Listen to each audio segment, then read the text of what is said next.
एक और मैच जीत चुका है पेशावर ज़मी। सबसे पहले तो यार स्केड्यूलिंग के लिए तालियाँ सब खड़े हो जाएँ, तालियाँ बजाते रहें, रुकनी नहीं चाहिए तालियाँ। पहले जो है तकरीबन 2 हफ़्ते के लिए मुल्तान प्रीमियर लीग चलती रही है। अब तकरीबन 2 हफ़्ते से पेशावर प्रीमियर लीग चल रही है, जिसके अंदर सारे मैच ही पेशावर ज़ल्मी के हो रहे हैं। बट चलो, शायद इसी मोमेंटम को बरकरार रखते हुए हमारे पेशावर ज़ल्मी वाले जो हैं एक और मैच जीत चुके हैं। अनबीटन जा रहे हैं मेरा दोस्त। देखो, बाबर की अब कप्तानी के ऊपर कोई भी बात नहीं करेगा, क्योंकि टीम बैलेंस बनी हुई है। जब आपकी टीम के अंदर ये रेलू कट्टे, बकवास, घटिया किस्म के हर तरह के नमूने घुसाए हुए हों, जिनसे ये बोला जा रहा हो, देखो अब आपने एक बॉलिंग चेंज करा दी है। आपने एक स्पिनर को बुलाया, आपने उसको कहा कि बेटा इस लाइन एंड लेंथ पे आपने बॉल करानी है, क्योंकि फील्ड इस तरह सेट हुई हुई, मैच सिचुएशन ये है।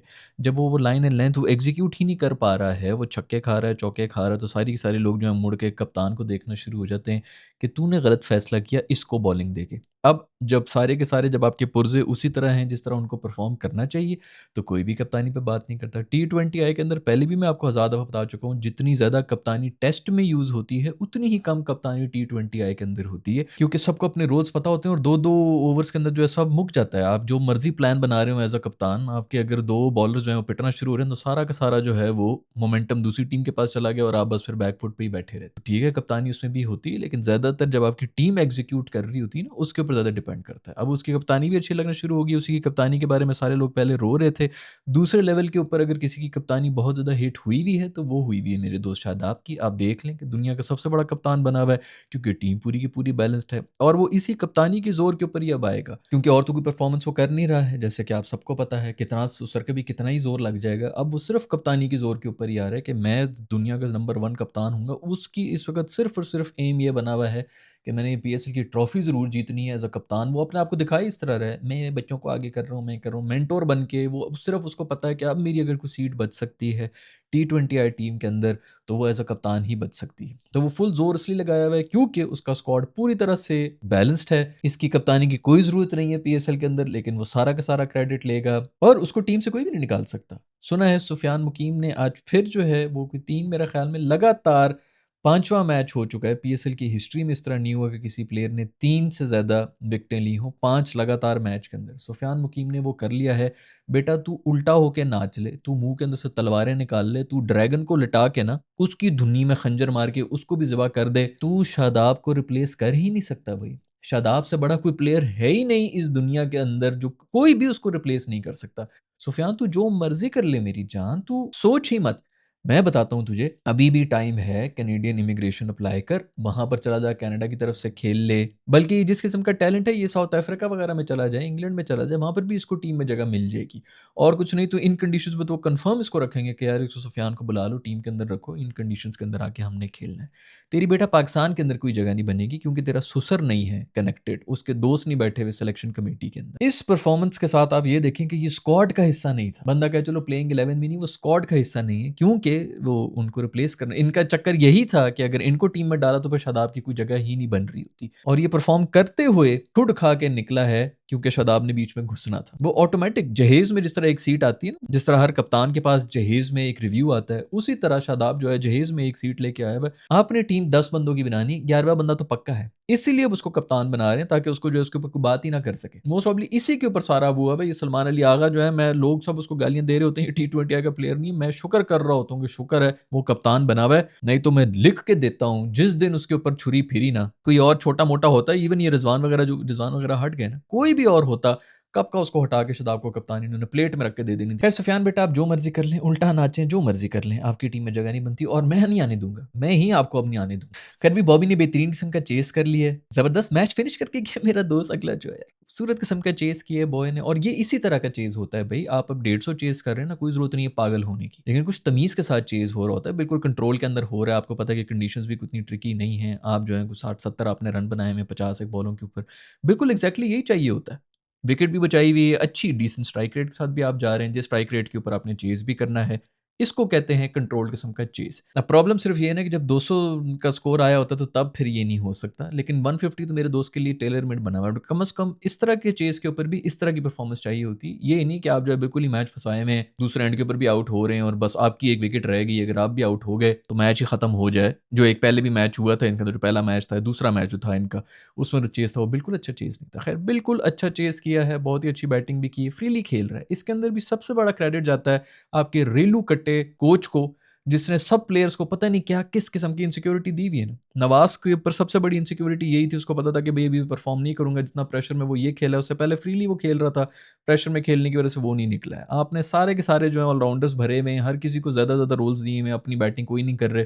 साइम अयूब को आपने बॉलर बनाया हुआ था कि तू ऑलराउंडर है, इसलिए तू टीम के अंदर है। वो बॉलिंग के ऊपर ज़्यादा गौर कर रहा है, बैटिंग उसके हाथ से निकल गई और अभी तक हाथ में नहीं आई है। इसको नंबर 4 के ऊपर डाला हुआ था, पता नहीं क्या करवाने की कोशिश कर रहे थे। मेरे ख़्याल में इनको ये भी सजेस्ट कर रहे थे कि तू कीपिंग कर ले एंड ऑल दैट। सबसे ज़्यादा रेलू कट्टा इस वक़्त आपका कोच है, जो कि बिल्कुल उधर बैठा हुआ है, उसको इसलिए कोई हाथ नहीं लगा सकता क्योंकि पिछले गुरों को भी निकाल दिया था, तो अब जो है वो बड़ा मसला हो जाएगा। तो सब बस अब यही इसी चीज़ का वेट करें कि कब उसका कॉन्ट्रैक्ट खत्म होता है और वो खुद ही कह दे कि जी मुझे घरवालों की बड़ी याद आ रही है, तो उसको भेज दें। अदरवाइज़ ये इधर ही बैठे हुए हैं, उनको कोई भी हाथ नहीं लगा सकता। मोस्ट ऑफ़ वो भी येस मैन ही है, इनको खुश भी कर रहा है, व्हाटएवर जो मर्ज़ी केस है, लेकिन बहुत ही घटिया और थर्ड क्लास किस्म की कोचिंग हो रही है, जिसकी वज़ह से बाबर भी नहीं परफ़ॉर्म कर पा रहा है। वो अब पता चल रहा है वही वाली बैटिंग कर रहा है जो वो कर सकता है।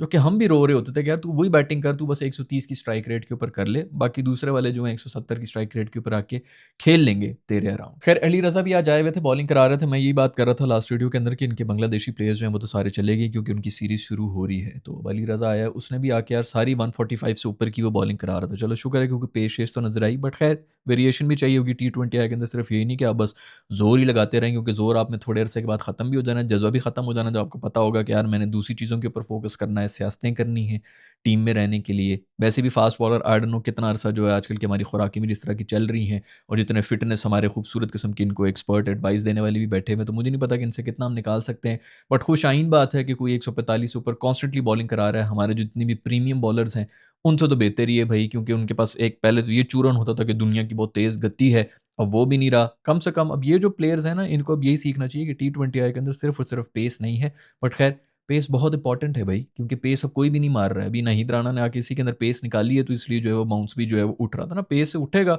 तभी थोड़ा-सा मसला होगा, अदरवाइज़ ऐसे जो बड़े बैटर हैं उनको तो कोई फ़ायदा नहीं, वो जो वो हाथ में फेंक के कर रहे होते हैं 160 की बॉल पे भी वो मार रहे होते हैं। बट स्टिल आपको वेरिएशन भी आनी चाहिए और थोड़ी बहुत जब पेस निकलती है तो उसी की वजह से कुछ ना कुछ आप कर सकते हैं। तो वो एक खुशाइन बात थी। धानी बेचारे को बाहर रखा हुआ, तो उसकी जगह रिप्लेसमेंट आई, उसने भी अच्छा डिसेंट कर लिया, 3 विकेटें-शिकेटें ले ली।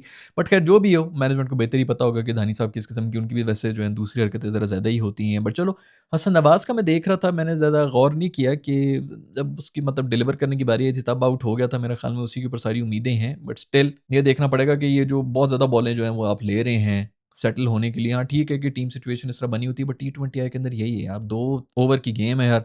2 ओवर में मोमेंटम या तो अपनी तरफ लेके आ जाओ या फिर उनकी तरफ चला जाएगा, आप ज़्यादा कुछ कर नहीं सकते। बट खैर कोई रन आउट की भी कंट्रोवर्सी हुई है, पता नहीं इसके ऊपर किस किस्म की डिबेट है भई। जब तक बल्ले का कोई पार्ट लाइन से आगे नहीं होगा, इसका मतलब है कि आउट है।